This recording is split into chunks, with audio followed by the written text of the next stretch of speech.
সুপ্রিয় দর্শক সবাইকে আসসালামু আলাইকুম। আজকে আমি রান্না করব খুবই লোভনীয় স্বাদের একটি খিচুড়ি, সেটা হচ্ছে ইলিশ খিচুড়ি। ইলিশ মাছ এবং খিচুড়ি এই দুটোই কিন্তু বাঙালির খুবই প্রিয় একটি খাবার। আর বৃষ্টির দিন হলে তো কথাই নেই, মনে পড়লেই খেতে ইচ্ছে হয়। তাই খিচুড়িটি ঝটপট কিভাবে ঝরঝরা করে রান্না করা যায় সেটাই আজকে দেখাবো। চলুন যাই। প্রথমেই আমি একটি ছোট সাইজের ইলিশ মাছ নিয়ে নিয়েছি। এবার হাফ টিস্পুন হলুদ গুঁড়ো দিচ্ছি, সামান্য মরিচ গুঁড়া দিচ্ছি, লবণ দিচ্ছি স্বাদ মতো, ভালো মতো মাখিয়ে নিচ্ছি। এবার একটি পাত্রে সরিষার তেল নিচ্ছি হাফ কাপ।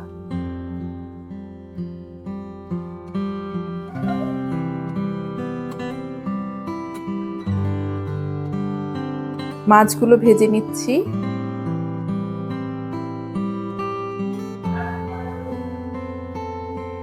উল্টে পাল্টে দুপাশটাই ভালো করে ভেজে নিতে হবে।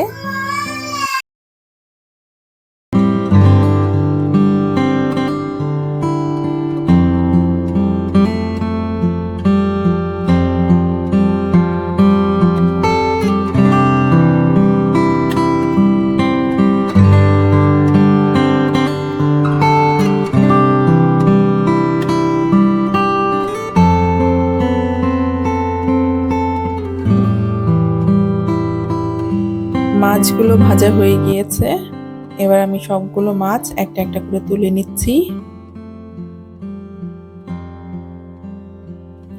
এবার সেই তেলের মধ্যেই দিয়ে দিচ্ছি পেঁয়াজ,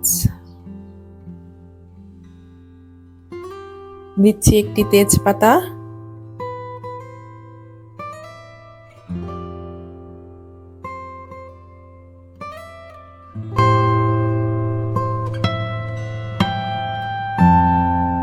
দিচ্ছি হলুদ গুঁড়ো হাফ টিস্পুন,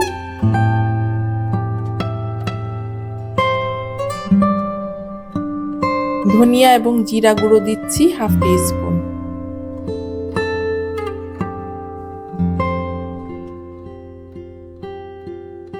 সামান্য পানি দিয়ে কষিয়ে নিচ্ছি।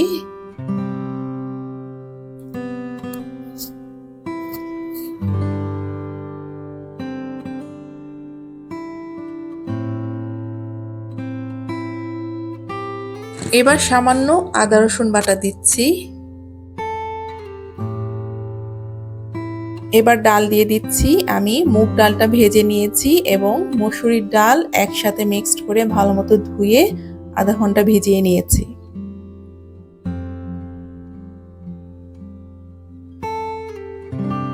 এবার ডালটা আগে ভুনে নিব।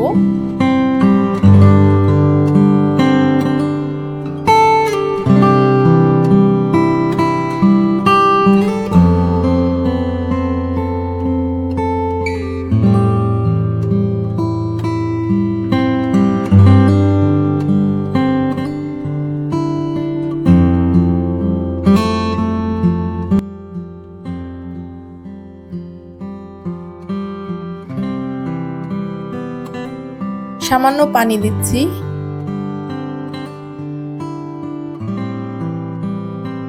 দিয়ে ঢাকনা দিয়ে ঢাকা দিব 5 মিনিটের জন্য।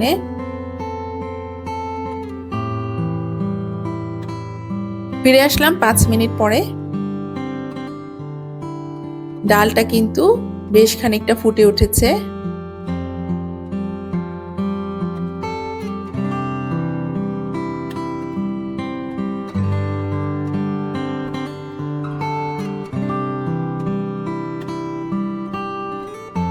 এবার দিয়ে দিচ্ছি আতপ চাল।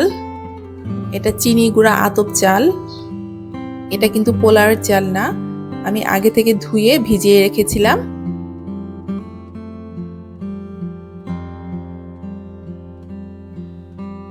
এবার চাল এবং ডালটাকে ভালো মতো ভাজতে হবে। এখানে চাল নিয়েছি 250 গ্রাম এবং 2 পদের ডাল একত্রে করে 250 গ্রাম ডাল নিয়েছি।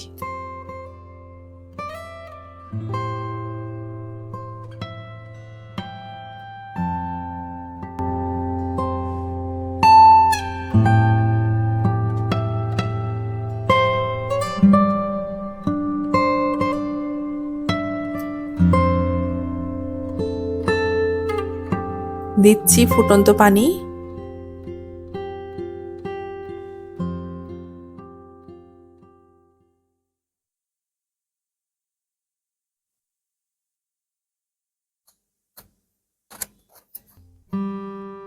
এবং ঢাকনা দিয়ে ঢাকা দিয়ে দিচ্ছি 15 মিনিটের জন্য।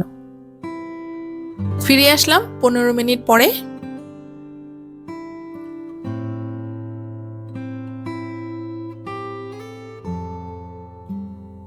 খিচুড়িটা ফুটে উঠেছে। এবার ইলিশ মাছ ভাজাগুলো সম্পূর্ণটা দিয়ে দিচ্ছি।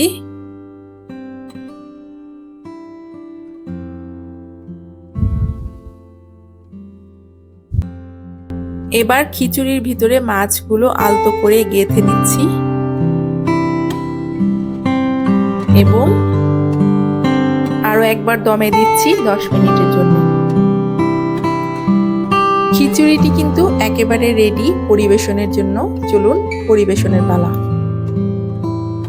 আমার রেসিপিটি যদি ভালো লেগে থাকে তাহলে আমাকে একটি সাবস্ক্রাইব করবেন এবং একটি লাইক এবং শেয়ার করে সবাইকে দেখার সুযোগ করে দিবেন। ধন্যবাদ।